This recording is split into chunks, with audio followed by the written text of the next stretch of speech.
What up, people? Coach V, New Breed Boxing. So a while ago, I made a video on what to do before you join a boxing gym. This video pertains basically to people that have access to a gym. You know, you live in an area where they have a boxing program and you have the finances to afford a trainer and access to the gym. And I've been getting a lot of people hitting me up asking me, what if I have neither? I have no gyms in my area and I don't have the finances to afford a coach even if there was a gym. When I hear that, things come to mind like champions that come from third world countries, like Azuma Nelson, Manny Pacquiao, Triple G. I get DMs from people in these countries all the time still, right now. I just got a DM not too long ago from a couple of kids from Ghana, and they showed me videos of themselves sparring outside, no gym, no ring, no shoes, on the dirt with rocks on them. I mean, no, they have no mouthpiece, no headgear, nothing. And these are kids, young kids. Their skill set, the heart they're showing in these sparring videos. I feel like going and freaking picking them up right now. I mean, I'm actually working on programs to work with them.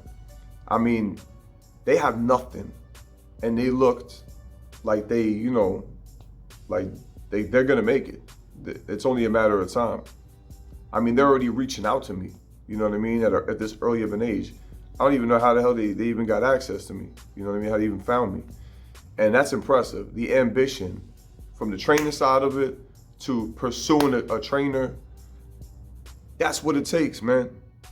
You do what you can with what you have where you are. I mean, if you have nothing at all, at some point, you are gonna have to step your game up. You're gonna have to save up enough money to make that trip. Like every warrior in history, what do warriors do? You go on the war path. You take the fight to the enemy. The whole goal is to go on a mission. And that mission leads you to your next mission, to your next mission. And you just keep, you know, conquering these different, you know, these different goals until you get where you want to go and you decide you're done with the game. But the whole process, the whole journey of digging yourself out of the hole that you're in, that's something that you have to have within you. So when I see some of these guys that got memberships to some bougie gyms and they got $200 shoes and top of the line gloves, and they acting like a spoiled little bitch because they don't understand how to slip a jab, or they don't, dude, you got everything at your disposal except the one thing you can't buy, and that's heart and dedication and discipline. That's gotta come from within you. So again, like I always tell people, if you have the money, yeah, of course, getting under the best trainer, that's the best thing you could do. Going to the best gyms, that's cool. But that's not gonna buy you the missing ingredient that's gonna take you to the top.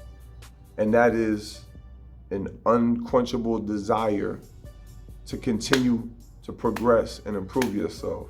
You can't buy that.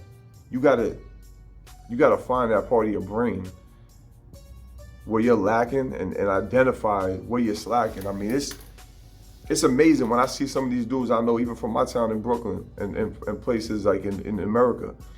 Dudes are jumping rope in a basement somewhere where the rope is hitting the freaking pipes in the basement and there's rats running around and roaches. And they don't mind because they know one day they're gonna work their way out of that. It's not even a question. They know it's gonna work out. So you gotta do what you can with what you have where you are. Like when I think about even some of the equipment I see some of these kids using, like some of the videos I got, the kids made punching bags out of tires.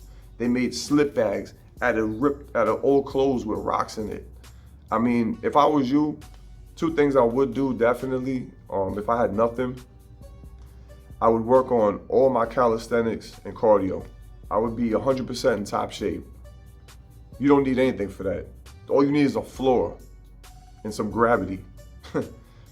Make sure your running is top notch, you know what I'm saying? Make sure you peak out on your running and you maintain your best run time. Make sure your calisthenics, your push-ups, your sit-ups, your pull-ups, your squats, lunges, whatever exercise you can look up, do them all. Kill it. Time your workouts, track your reps, and keep setting the bar higher and higher and higher until you peak out, and then maintain it. And then think to yourself, now at some point, once you got all that established, if you really are serious about pursuing this extremely lofty ambition to be a competitive fighter and to be known as a warrior, what do warriors do? They go on the war path. At some point, you're gonna have to uproot from where you at, dig yourself out of the hole that you're in, and go on a mission and pursue this ambition that you have to, travel and get your name known by conquering your, opposition. On a personal level, this is something that you gotta be dedicated to. No obstacles can stand in your way. No personal issues with people. Financially, you will eventually be in position to, at the very least, travel to meet the people that are gonna take you to the next level, because you can't do it alone. I'm just telling you what you can do in the meantime. And the other missing ingredient is, pretty much everybody has access to the internet at this point. So I would study all the greats. The one thing that separated Mike Tyson from a lot of the other fighters of his era was his ring IQ. And he didn't get it because he fought everybody.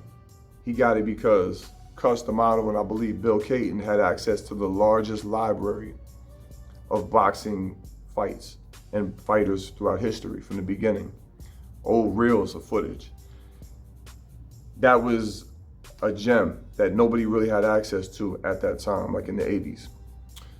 Now, we have the luxury of YouTube and other resources where you can look up any fighter throughout history. Watch all these fights. Every time one of them lands a punch or gets hit, pause it, rewind it, watch it again in slow motion, frame by frame. Look at what led up to it. Study the game, study the greats. Look up fighters that kind of resemble you in your physique and stuff like that. Or fighters that, you just may idolize and you want to kind of take bits and pieces, but always be yourself. Don't copy somebody completely, but there's nothing wrong with taking bits and pieces of different fighter styles and blending them all together to kind of suit your own personal way of doing things. And that's it, man. You just gotta have that determination and that hunger. Look at it like a big puzzle, and you just gotta slowly put these pieces together. Piece here, piece there. Next thing you know, you got a masterpiece. Hope you found this informative. If you did, like, subscribe, comment below. Go check out my IG, coach.v_. Till the next time, we out.